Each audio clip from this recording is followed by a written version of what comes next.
Hola, soy Silvina Brusino, profesora titular de la Cátedra de Métodos de Investigación en Psicología.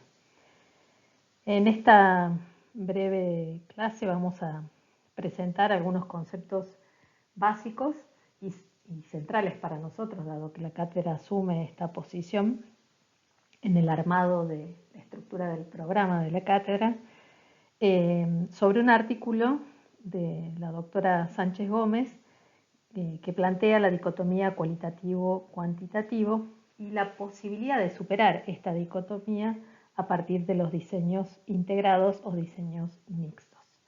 Así que avanzamos con esta clase.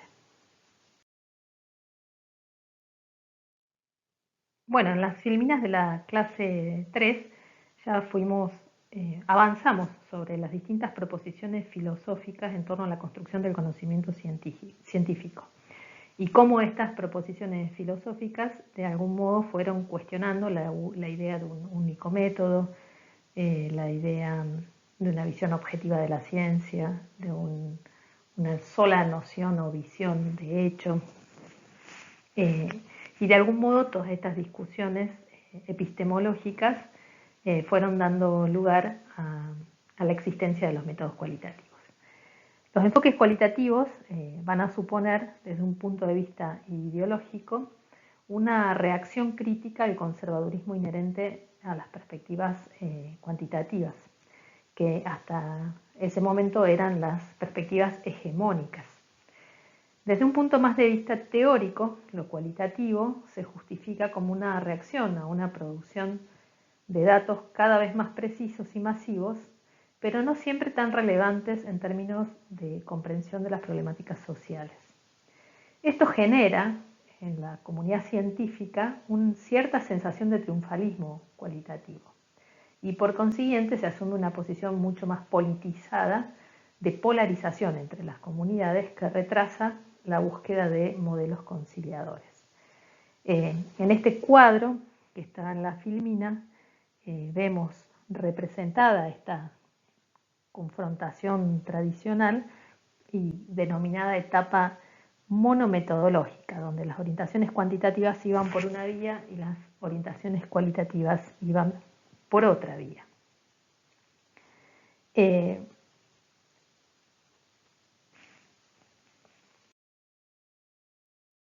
Bueno, la dualidad cuantitativo-cualitativo adopta nuevas formas y progresivamente se posibilita el acercamiento mediante una tercera vía, que contempla a ambas posiciones como compatibles y complementarias. En este cuadro que tenemos aquí en la filmina, podemos ver cómo durante el siglo XX, lo que llama la autora tradicional confrontación, hay una alternancia pendular en torno a cuál es el paradigma dominante.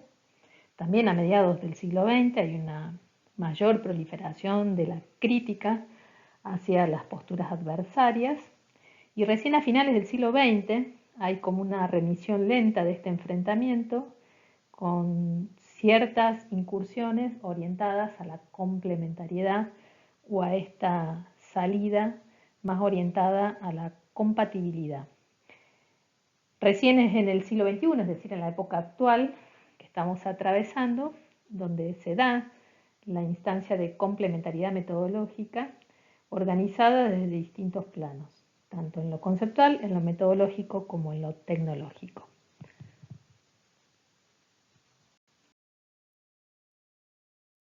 Luego de este breve recorrido histórico por el siglo XX, mediados del siglo XX y comienzo del siglo XXI, uno puede advertir, y pensando en esta orientación hacia la armonía de las posiciones cuantitativo-cualitativa, uno podría pensar, según esta autora, que esto deja soslayar que la dicotomía cualitativo-cuantitativo y la escalada de la discusión y la polarización trajo como consecuencia nociva la ocultación de otras posibilidades metodológicas y de otras vías o salidas de resolución metodológica para las problemáticas sociales. En este sentido, los defensores de la teoría de la incompatibilidad entre los paradigmas los presentan como ofertas excluyentes, separadas en compartimentos estancos opuestos. Esto es la polarización. Las diferencias, según Anguera, no estriban tanto en los números y en las técnicas estadísticas como en cuestiones más sustantivas, como son la objetividad, la validez, la fiabilidad y los criterios de verdad.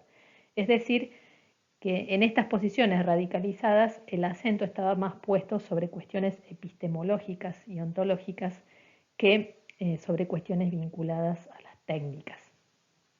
En esta línea, los cuantitativistas puros piensan que solo su metodología es científicamente fidedigna para el estudio de cualquier fenómeno social.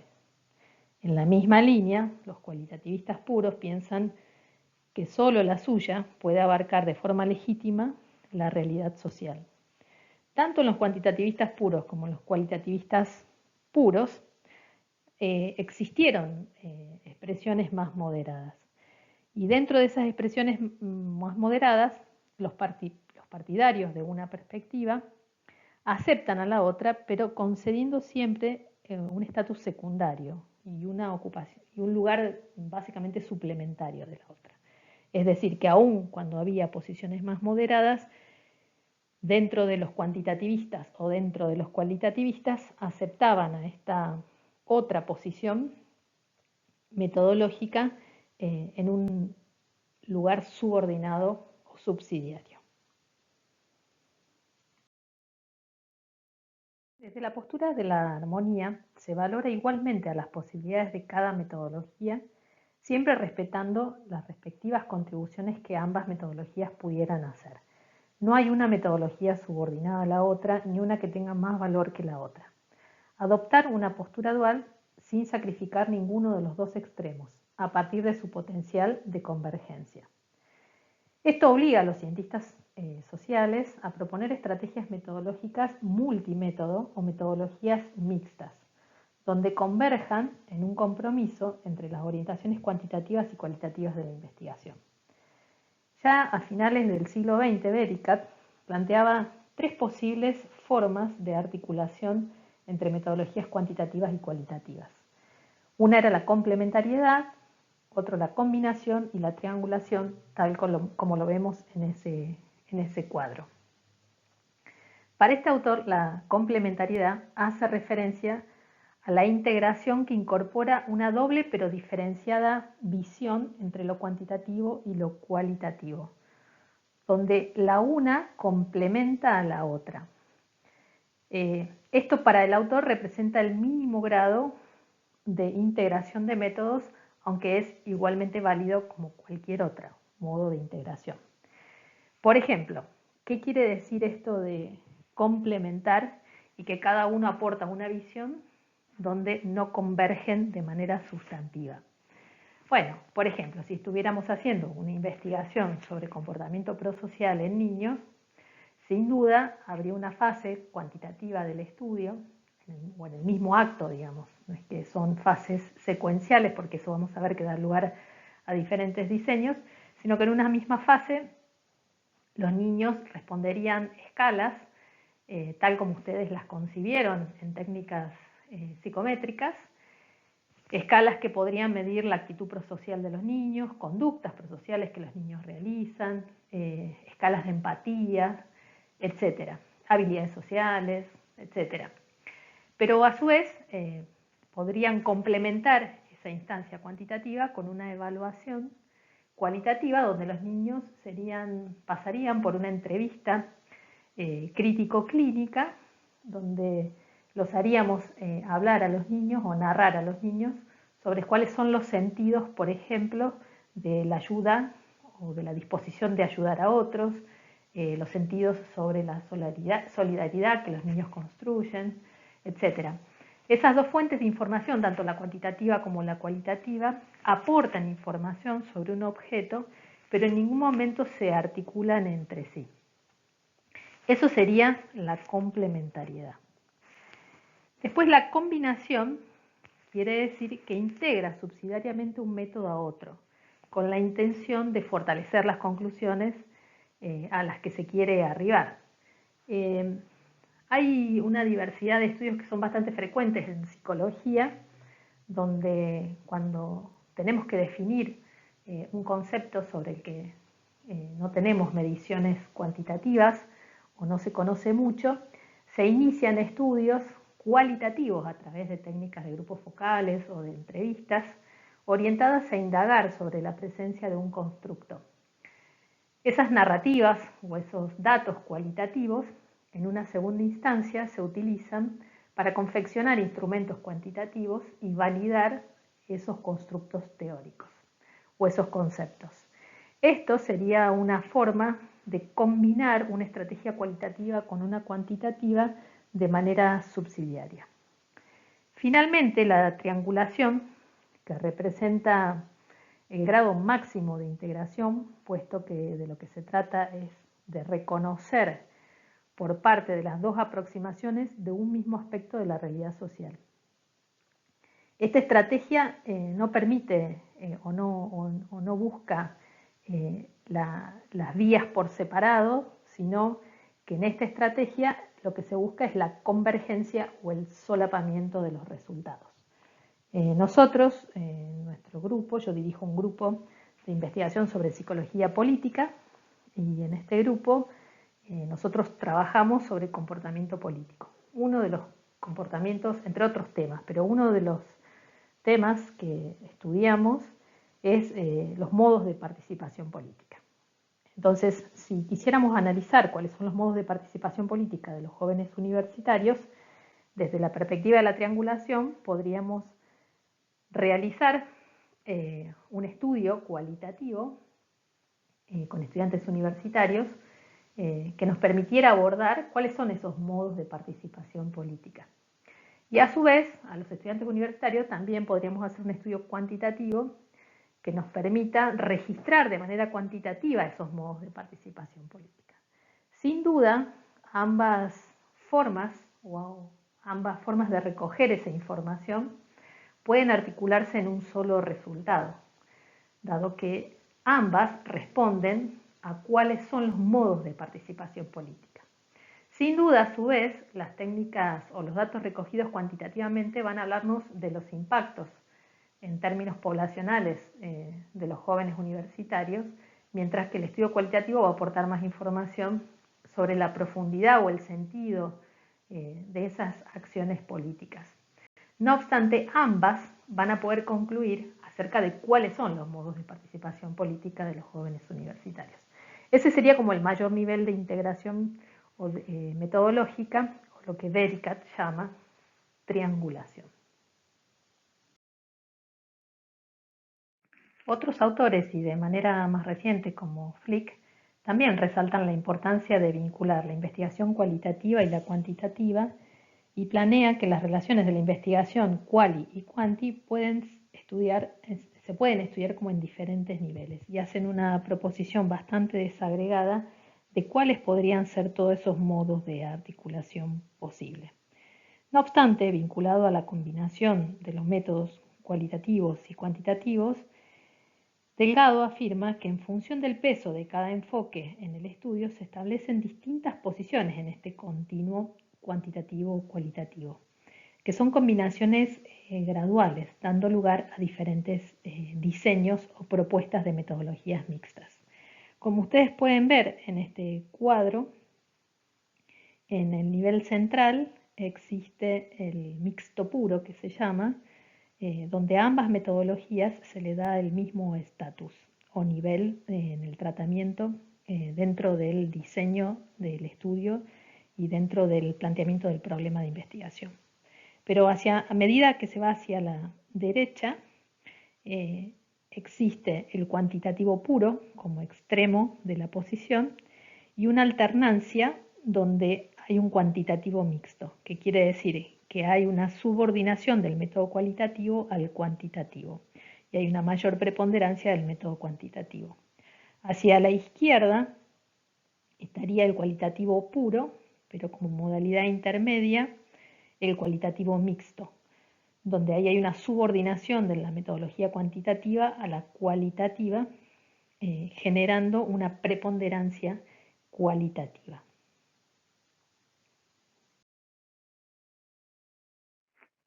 En cuanto a los enfoques mixtos, desde el punto de vista metodológico, el siglo XX inició con un enfoque predominantemente cuantitativo y terminó con dos enfoques principales, cuantitativo y cualitativo.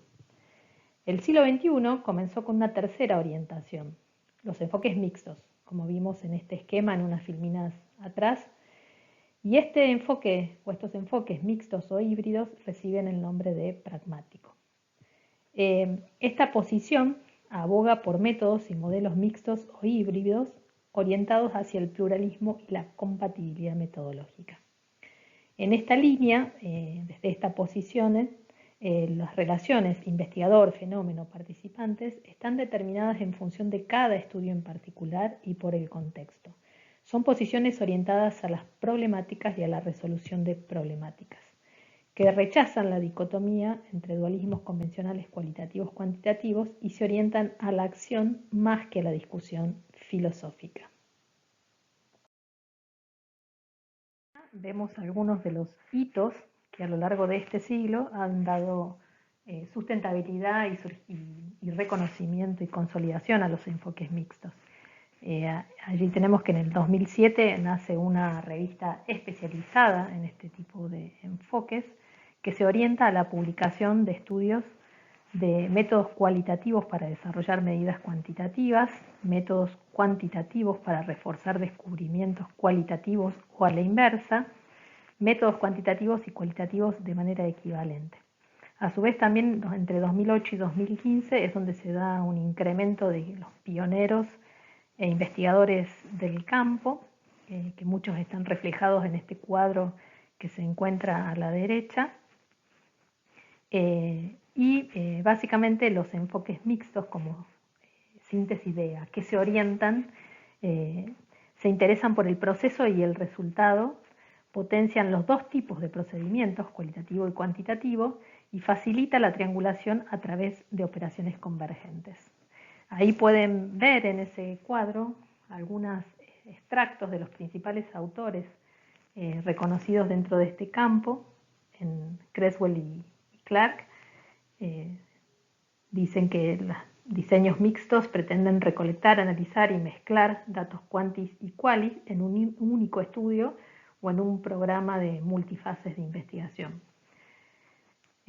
Tallacori y Teddy plantean que las aproximaciones quanti-quali se plantean en las preguntas, en los métodos de investigación, en la recolección de datos, en los procedimientos de análisis y en las inferencias.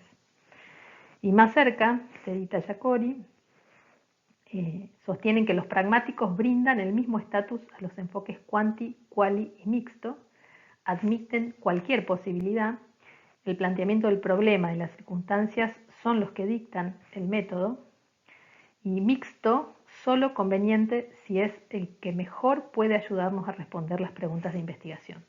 Esto es para evitar los reduccionismos metodológicos a los que cayeron los cuantitativistas y los cualitativistas en el siglo XX, en el proceso de la polarización, donde básicamente no importaba el objeto de estudio o la pregunta de investigación, sino básicamente todo se reducía al método que se iba a utilizar. Entonces, el planteamiento de las metodologías mixtas pone de relieve la importancia del objeto o de la pregunta de investigación y en función de la pregunta de investigación elegir cuál es el mejor método. Como vimos en las filminas anteriores, acerca de los interrogantes que se abren en torno al método, la posición de la cátedra es que no solo que no hay un único método, sino que no hay un método mejor que otro. En función de la pregunta o el interrogante de investigación que tengamos, vamos a definir cuál es el método, si es cualitativo, es cuantitativo o es mixto. El método a utilizar es el que mejor pueda responder a esa pregunta de investigación. Y claramente, si lo que conviene es una metodología mixta, debemos reconocer el estatus equivalente de las posiciones cuantitativas y cualitativas y hacerlas converger y triangular en función de las fases de las técnicas, los análisis o las inferencias. Por último, en esta filmina podemos ver algunas de las ventajas de los enfoques mixtos. En primer lugar, la triangulación sobre la que ya hemos hablado, en la medida que los datos quanti-quali pueden converger hacia la corroboración o hacia la comprobación de determinados resultados. La complementación, en la medida en que los resultados de un método pueden aportar claridad en base de los resultados del otro método. También permiten una visión más holística, dado que el abordaje es más completo y es más integral. A su vez, también los resultados de un método pueden contribuir a los procesos, a dar soporte a los procesos de otro método, como por ejemplo en el muestreo, en la recolección, en el análisis de datos. También permiten descubrir contradicciones, nuevos marcos de referencia, modificar un planteamiento original con los resultados de otro método. También un método puede ampliar el conocimiento obtenido a través de otro método. Las debilidades de un método también pueden ser subsanadas por otro abordaje metodológico. También nos aportan distintas visiones de un mismo problema y permiten, de algún modo, ver o hacer visible elementos que no estaban detectados o no fueron detectados por un método. Finalmente, me otorgan mayor credibilidad, dado que permiten reforzar argumentaciones, resultados y procedimientos provenientes de ambas metodologías. Bueno, en síntesis, este es el final del texto que trabajamos sobre la dicotomía quanti-quali, pero por sobre todas las cosas, esta superación de esta dicotomía a partir de los métodos mixtos o métodos híbridos, anclados en la perspectiva pragmática. Como les dije en el comentario de la filmina anterior, en la cátedra abogamos por la multiplicidad metodológica, los abordajes mixtos, no en el sentido de que siempre usamos metodologías mixtas, sino en el reconocimiento del estatus de todos los métodos.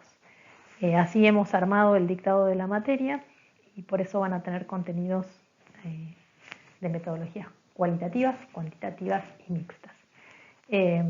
Quedan dos textos que no han sido trabajados en formato de audio y filmina porque son dos textos muy sencillos y de muy fácil lectura y de muy agradable lectura, que tienen que ver con las implicancias del género en el desarrollo científico, particularmente vinculados a las mujeres científicas.